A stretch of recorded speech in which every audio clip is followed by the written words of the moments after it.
Oh my goodness, this is going to be such a fabulous conversation with Katie Allen. And I'm going to read it to you. She has a mastery level certified self-love and wellness coach, and she's all about body image. I've known Katie for a while, and she's interviewed me. Now I'm interviewing her. And this is what I love about social media, getting to know each other, that we can support and love each other in all that we do. Now, before I start, we've got a little bit of something to share with you, and I'm not sure if I should or Katie will, because we're talking about body image and how she's elevated to another level of self-love. She woke up this morning. Now, she had this appointment or this session booked a while ago, but she woke up and looked in the mirror, and guess what? I will now hand over. Welcome, Katie. That's the best introduction. Oh my goodness. Thank you for having me. Yes, this morning I woke up and looked in the mirror and I thought, we have this beautiful conversation planned. I've been looking forward to it. I've been thinking a little bit on what I want to say. And I have two giant pimples on my face, one on my nose, one on my chin. I don't have any makeup on them. So if you're watching this, I'm sure you can see them. And you know what? Whatever. It's part of the human experience. And here we are. And I feel like it's actually probably a good thing with what we're going to talk about today. So I agree with you and say thank you, because I'm sure it would have been tempting to go, can we please do it another time? uh-huh. It sure was. Showing is that beautiful rawness and vulnerability. And as you said, humanness. This is human, part of our experience. Why do we always feel the need to hide? And this comes back to the work that you've been doing. And I've really appreciated watching you over the years. Even though we have got an age difference. And I will say that only because I've had to learn with my own body, going into menopause, turning nearly 60. What does that mean? Yeah. And how, and again, you've worked with primarily, and I like that word, with women entrepreneurs. So anyone who's watching this can be for anyone. But it's how to help them to learn to feel great in their bodies and overcome a poor body image. And this can be for anyone, can't it? To step out Absolutely. confidently. Yes. Yes. I mean, body image affects people of all genders, all ages, all shapes and sizes. I think that there's this preconceived notion that it's only women and it's only people who are in bigger bodies who struggle with this. And it's like, absolutely not. Every single one of us has a body. Therefore, every single one of us has the ability to struggle with this or, have challenges with this throughout our life. And, yeah, and I think too, there's a lot of like shame around having body image stuff, right? Like people don't want to even admit that either you don't want to admit it or you just like lead with it, right? Like self-deprecating jokes and that sort of thing, calling yourself names, but saying it out loud, right? You either like make it really obvious to people or you're like ashamed and you hide it. And I want to normalize it. I want to normalize it so that we can all overcome it, really. Yeah, because, and that's a really good point, because what you don't realize is by still doing self-deprecating, whatever way you do it, but with your body, actually putting yourself down, constantly reinforcing the ugliness or whatever it is that you feel, rather than, I have a beautiful body. That's it. I spent years putting myself down in my own head and out loud, and no more. And people who are around me in my life know that that's not welcome. We talk a lot about that. How can we change that? Oh, I like that. Not welcome. Yeah. So how do you change that? Because before we start, we talked about the last couple of years and that. So would you like to just sort of share a bit of your story, either go back forward or forward back, to coming to that point of that's not welcome anymore? Yeah, I feel like I need to take you back to like my younger years, because this is so I'm in my mid 30s right now at this time that we're recording. But I mean, I spent the first 25, 28 years of my life hating what I look like. Like not just being slightly uncomfortable. I'm talking about hating, loathing who I was. I was I was the chubby kid. I was bullied as a child. And I was always made to feel from when I was really young that I should be ashamed, that I should hide, and that there was something wrong with my body and therefore there was something wrong with me. Now, this is not something that was intentionally given to me. I don't think most of us receive this intentionally, but it's absorbed as children from the media, from watching my mom go on diet after diet, from listening to my nana talk about her own body and what she wanted to change. It's like we children just absorb all these little things. So through my teenage years, I was always hiding, wearing big baggy clothes, trying so hard to be invisible. It worked pretty well. I have to say, through my teenage years. And then I got to my 20s, and this resulted in me, getting into relationships that were really unhealthy because I had no self-worth. I thought I deserved nothing. Therefore, people in my life showed up who were willing to give me nothing. It meant that I entered a career path that I quite enjoyed. I was a vet nurse for a long time. I quite enjoyed it, but I made almost no money because I didn't feel like I was worthy of making money. Right.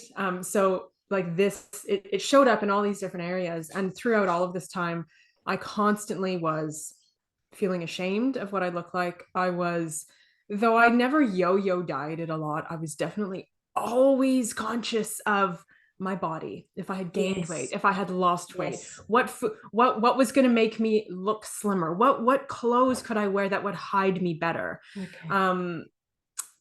I remember I had a boyfriend a long time ago when I was in my early 20s, and he used to say, "You have such a pretty face. Don't worry, we can fix the rest." And to me at 21 or 22, all I heard was, "Oh, he thinks that I'm pretty, and the rest I'll fix." And now I hear that and I'm like, "Oh hell no." Like that would not be welcome in my life now. But when you're young and you don't have much self-worth. So basically in my late 20s, I started the work. In my late 20s, I started realizing that I'm kind of a cool person. I like who I am. I'm strong and I'm resilient and I'm resourceful. And I started seeing all these positive qualities about me that kind of didn't have anything to do with my body. And I realized that I am not my body.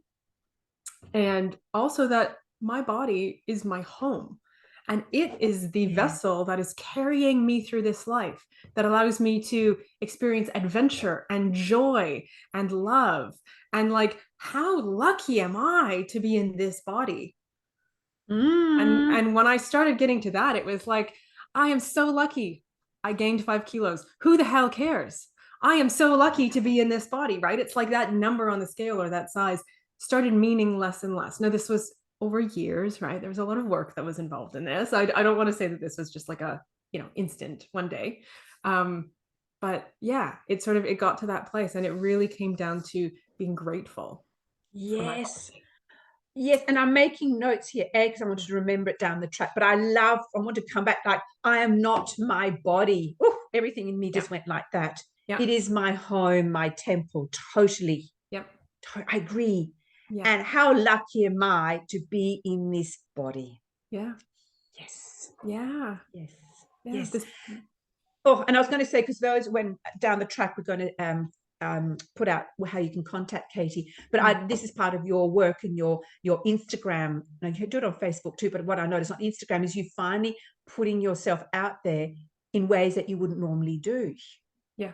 To show off your stomach, flabby stomach, or whatever you want, because that's what people would call it. I mean, I get that. My tummy's got the, old woman, we're getting that, one where it doesn't shift. Yeah. Yeah. And I think in the end, as I was saying that, again, see how self-deprecating and all that, I realize now I still not hide my body, but I'm aware of it. But I enjoy what I wear now to enhance how I am. And there's an element still that will hide a little bit aspects of my tummy. But at least now, would you say like doing it out of awareness would make a difference? Absolutely. It's all about the intention. Feeling good in your body doesn't mean that you have to reveal your body. It doesn't mean that you have to wear, clothing that shows your stomach, or clothing that, like that. That's not what it is. It's about the awareness and the intention. And are you making this decision on what to wear, say, because it genuinely feels good, or because you're afraid of what's going to happen if you wear something else, or because you're judging yourself for it, right? So that's all it is. If you want to wear, stuff that's going to hide your stomach, then wear stuff that's going to hide your stomach, but don't hate yourself for wanting to hide your stomach. Yes, and that's it. That's that gap, isn't it? It's how to close that gap, and then to feel truly free, like, hey, here I am. Yep. In this case, tummy and all. Yep. Normally you say warts. Yeah, I love it. I love what you're doing, Kate. And I feel myself already feeling totally uplifted again, And what I'm also loving is appreciating that it's I know this is going to sound ageism. Yeah, just at your age. We need to do it young. Yeah. So you don't look back with, I mean, already I'm hearing possibly you've got possibly regrets. I know I did, we've talked about before about being a woman without children. I waited until I was so late to be able to really honor that and grieve that.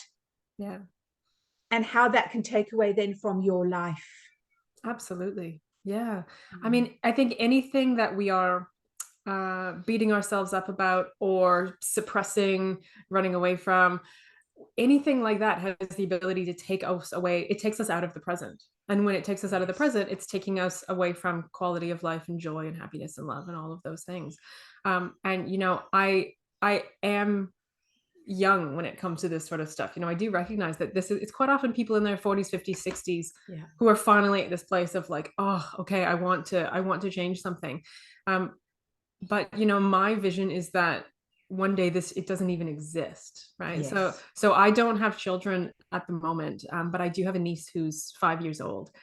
And I've talked to my sister, who's her mom, a lot about this and body image with her and how they deal with that and the conversations that they have. And I want her to never have to deal with the stuff that I have dealt with. Right? So like, yes, I've gotten to this place fairly young, but like, let's bring it back to the beginning. Yes. And that's why these conversations are so important. Like you said, starting with this, because I was watching when my niece, now this is many, many years ago, she was 7 at the time. And when she started from being really carefree and out there with me in her nudity and being able to shower her son, it was like, oh no, auntie, got to close the door, got to go like this. Now, part of it is, I suppose, your body is changing, but I was just so, from literally one visit to the next, I was like, oh, what happened here? Yeah. Yeah. Yeah. I was 3. I was 3 when I first had body shame and I started covering myself. I was a baby, basically. That is baby. Yeah. Yeah. Yeah. So the fact that, you witnessed that in your niece when she was 7, like how heartbreaking. It was heartbreaking, and it could have been happening before. That's right. Like it could have been happening before, but that's when I saw. Yeah, it is truly heartbreaking. Yeah. And that's why I love your work. And you said something earlier, and I think also, how have you recently elevated yourself? I'm reading it here, to another level of self-love, because there is always, levels, aren't there? And it's not to be in shame if you find, oops, I'm going to another level. They haven't got it all sorted out. So I'd love you to talk a bit more about that. Yeah. Okay. So I definitely want to preface this by saying there is no end goal. There is no, I've magically got there, right? When we're talking about self-love or body image, simply what we're talking about is our relationship with self and our relationship with body. And just like every other relationship in our lives, it ebbs and flows and it's constantly changing. And as long as you are alive, as long as you exist in this body, you are going to have ups and downs. There is no magical destination, right? So I really just want to make sure that everybody who's watching this is aware of that. I think that's really important to know. But yeah, recently I've had, so if I take you back a couple of years, I was in a long-term relationship with somebody who I loved very dearly, who was an alcoholic. And it was quite a while ago now, year and a half ago. And that relationship ended and I moved away, and then he passed away a couple of months after that.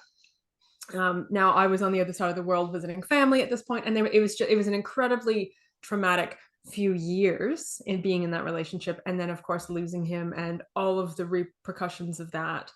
And I found myself in a dark place, in a dark place. And I think everybody has experienced trauma of some sort. I believe everybody has trauma of some sort, whether you label it as trauma or not. And I just found myself spiraling, as many of us have, and got to this place where I was so out of touch with who I was and what I wanted. And I really just entered into survival mode with everything. Right. With everything, which is totally, I mean, this, obviously, it's just a coping mechanism. And in the moment, that's exactly what I needed. And that was, and that was my body and my brain just being like, we're going to get you through. We got to keep you safe. We're going to compartmentalize and like just do the basics, which is fine. And I totally appreciate that. But what that then meant is that I became out of touch with a lot of parts of myself, and feeling a lot of the feelings became dangerous because they were really big feelings and I didn't know that I had the capacity to handle them. So it's really only in the last few months that I have sort of landed. I've moved to a new place. I'm back in Australia, thank goodness. I'm in a really good place, sort of in lots of different ways, geographically and emotionally and mentally and all of that. But what that's meant is that I've actually stepped back from my business in a lot of ways, which is completely an act of self-love for me. Yes. Yes. Which you don't hear very often in the entrepreneurial space. No, no. But, I mean, we have all been in this place where sometimes things just feel too much, right? And we can't juggle everything anymore. And what I realized was that for so long I had just been in survival, just like keep your head down and just do the next thing, do the next thing, do the next thing, which in business might be, sending a newsletter or posting on Facebook or creating a webinar or training, whatever your business model is. And I got to the point where every time I went to do one of those things, I could just feel so much resistance inside of me. And it was like my body was just screaming, stop, stop, stop, stop, stop, stop, stop. And of course, for a while I resisted because I was like, I have this business and I love my business and I want to do this and I don't want to stop. But eventually I started listening because I was coming out of that place where I was, holding back, and I was starting to relax, and my nervous system was relaxing and my body was relaxing. And as I relaxed, all of those things were coming up, as they do, and I needed space. So to me, a lot of the sort of practices of self-love, I know this isn't sort of body related, but we will get there. But a lot of sort of the self-love this last, say, 6 to 8 months of my life has been stepping back and allowing myself to be, allowing myself to feel, allowing myself to process, allowing myself to just arrive. Yes. Oh, I love it. You could have landed a bit earlier, now arrive. Yeah. Yeah. Yes, and as I said, I'm making notes here because and that's my way of retaining things too. So again, act of self-love is I now know this is how to do it. Oh my God, Katie. Yeah. Yeah. What a gift you are. And I really, really liked you saying act of self-love, stepping away, because how many of us, because I did similar, stepped away for the last few years. But initially, and I knew I had to, I just knew within, but there was on the surface still shame, guilt. I should be doing, what will people think? Am I being professional? Really? Especially doing what we do. Yeah. Right. Right. This is not an admin job where you just show up and you do your job and you walk away and you're done. Like, doing what we do is you are intimately involved and connected, and you need to emotionally be present. Otherwise it doesn't work. Yes. Yeah. Yeah. And what I'm also learning too through, I still see this psychotherapist, but she's also my supervisor, is how to set boundaries even more in business, but also as the psychotherapist here, or like yourself, the wellness coach, is it's a reflection on us how the client will be. Yes. So we need to create even more than ever. And when I was taught, going through the counseling diploma, it's about self-reflection, self-determination. You've got to sit there and go, right, am I going into their energy or not? How do I, like you said, remain connected to me? Yeah. That is also where the healing happens, not only for you yourself, but for your client. Yeah, absolutely. I mean, you can only take your clients or hold space for your clients through the things that you have done for yourself. Yes, that's right. So if I did not step back, if I did not honor my own needs, my own feelings, my own grief, I had a lot of grief that I've been working through, my own fears. If I did not do that, I can't help somebody else through that. Yeah. That's not how it works. It's like, you're not saying that you have to be perfect. Like I said, it's constantly ebbing and flowing, such as life. But you need to help yourself first before you can help somebody else. That's right. And also what I needed to learn as well, because that brought into the perfection and like that, often we only need to be that bit further than someone, not this. And that took away, I don't know about you, but a lot of pressure, striving, doing perfectionism. And who am I to think? Because someone might just want to know, give them hope. Oh, that's okay. Yeah.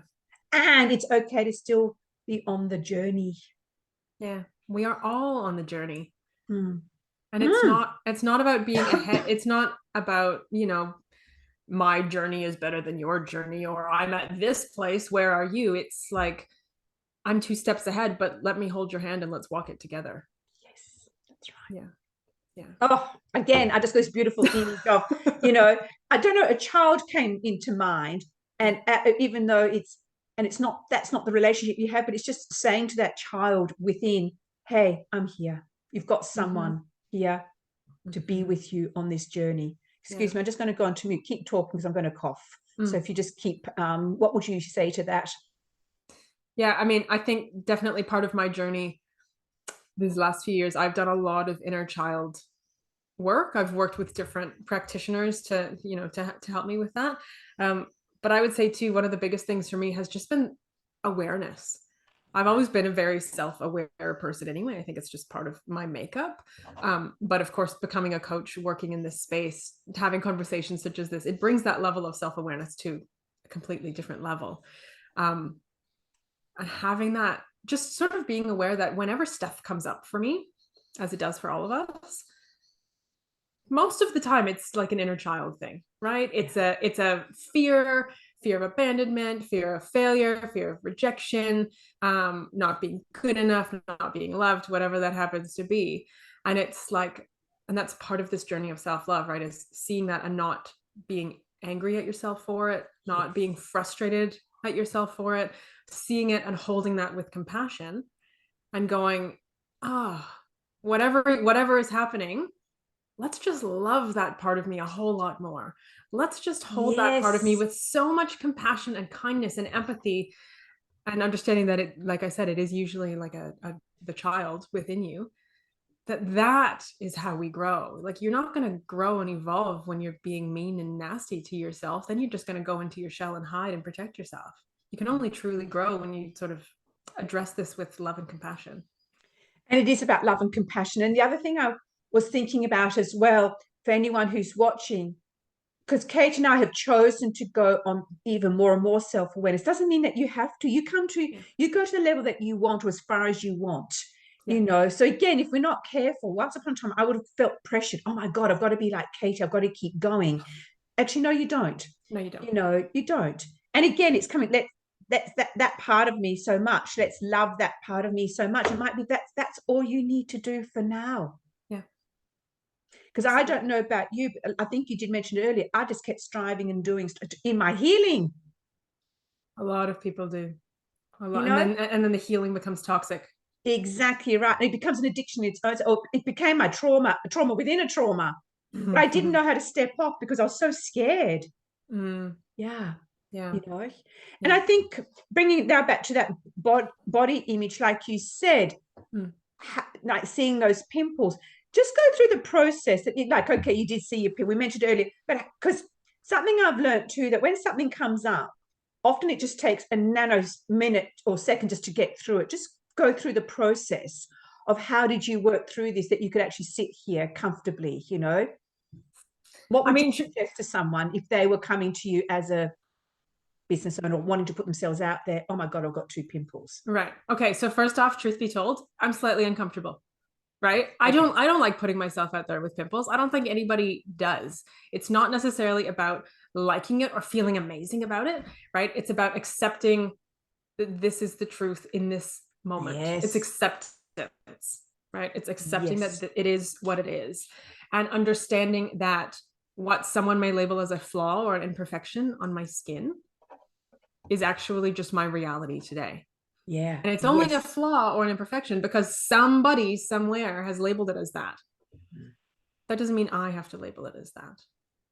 So, I mean, this morning, I totally looked in the mirror, did the poke as we do, went, oh, what am I going to do with my face? I have to show up to this interview. I checked the lighting. I saw how much they'd show up on camera. And then I went, I could reschedule, or I could just be me. Yeah. And what that comes down to is that I don't judge myself anymore. And because I don't judge myself, I am not afraid of others judging me. If somebody watching this wants to look at me and go, I can't believe she showed up on video looking like that, that is a reflection on them. That's not a reflection on me. Yeah. Because I can look at myself and go, look at me being human, having skin, doing things. That's okay. I'm still me. Yes. It doesn't worry me if others are going to judge me. And you know what? When we stop worrying about other people judging us, they judge us a lot less because our energy changes completely. So their energy changes, right? They pick up on it. And I like that. And then over time, they must probably start judging themselves less too. Yes. Yes. Lead by example. Yes. With yourself. Yes. Some of us, like me, put everything out there and we talk about it and we share photos and we do those things. You don't have to do that, right? That's not everybody's path, and that's totally fine. But yes, when it starts with you, when you begin to shift within, don't underestimate the ripple effect that will have on the people in your life, because it is huge. I just feel we've come to I want so much to talk more with you, but it's sort of like that's a beautiful way to we're sort of coming a little bit to the end, but I really love that, what you've just said. And I think, and I do believe or know the way you work is you support women to find what's right for them.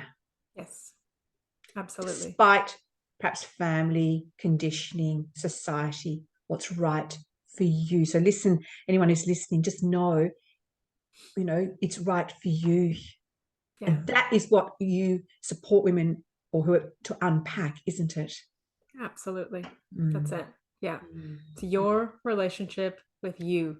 It does not matter what anybody else thinks or says. Their opinion, kind of irrelevant. This is about you being good with you. Yeah.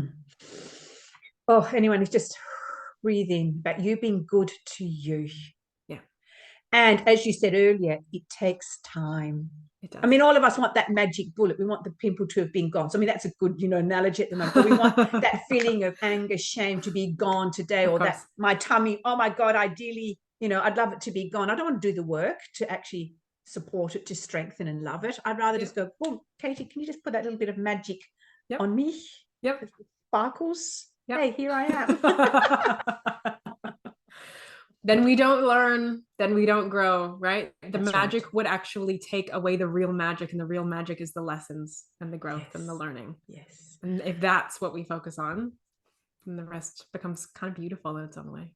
And it does, exactly, because as you said, it's my interpretation. What you're saying is how I've seen suddenly my world seems so much brighter and lighter.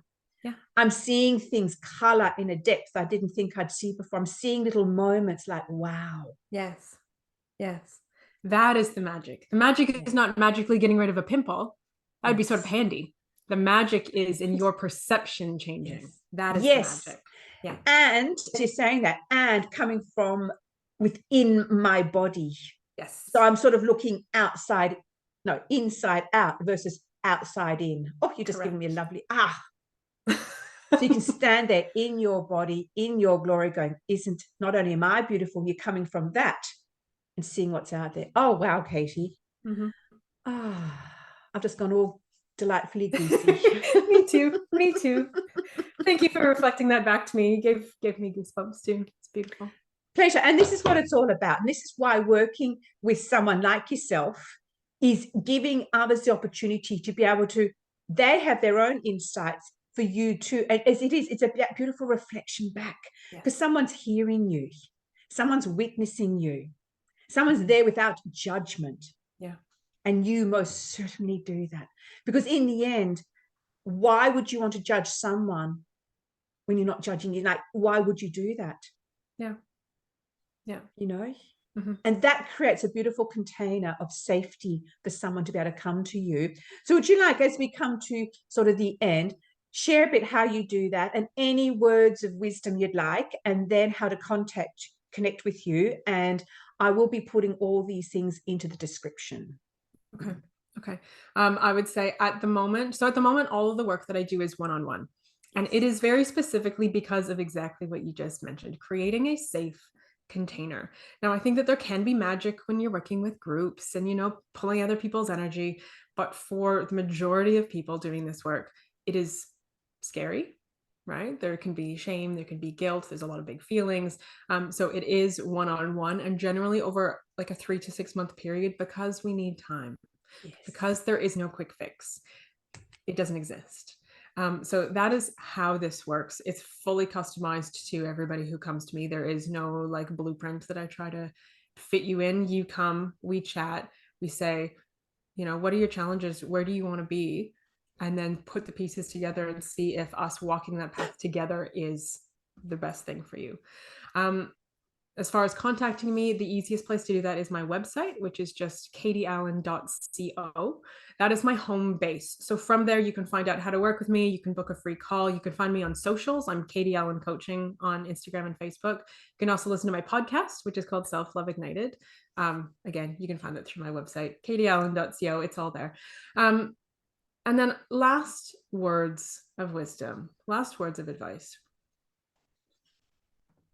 There is this idea that a lot of people have that this has to be complicated, that this has to be hard, and that they somehow are missing something that means that they can't do it. Right? And that's part of a deeper thing, us feeling like we're missing something. But what I would tell you, and everybody listening or watching this, is that you have everything inside of you that you need. You have the capacity right now to hold yourself with love, with compassion, to speak to yourself with kindness. And if it feels like you don't, it's just because you're not used to it. Yes. It's because you're in the habit of doing something else. That doesn't mean it's impossible. It might just feel a little bit odd. So you can start doing this today by noticing the words that you say to yourself. Listen to what comes out of your mouth. Listen to the chatter inside your head and go, is that supportive? Is that supporting me today? Is that supporting me in where I want to go? And if so, then great. And if not, then asking yourself, what would I like to be saying instead? What would I like to be thinking instead? And just begin to bring that level of awareness and curiosity to it, because I can tell you that alone has those ripples that will ripple into the rest of your life. So that is what I would say to you. You have the ability to do it. You can start today, and it's way easier than you think. Thank you. What a beautiful way to end. Way easier than you think. Because I think often that stops so many of us. Yes. It feels bigger than Ben-Hur. Yes, it does. And it doesn't need to. No. Thank you, Katie. Really, really appreciate that. Anyone who's been watching or who is watching and love to leave comments, please do. One of us will get back to you. If you have felt triggered, do reach out, because sometimes you're not aware of it. And just allow this to percolate. And begin by what Katie said. You have it all within you. Just check your thoughts. Check it right now. What are you thinking and how's it making you feel? Thank you, and thank you, Katie, as always. Thank you.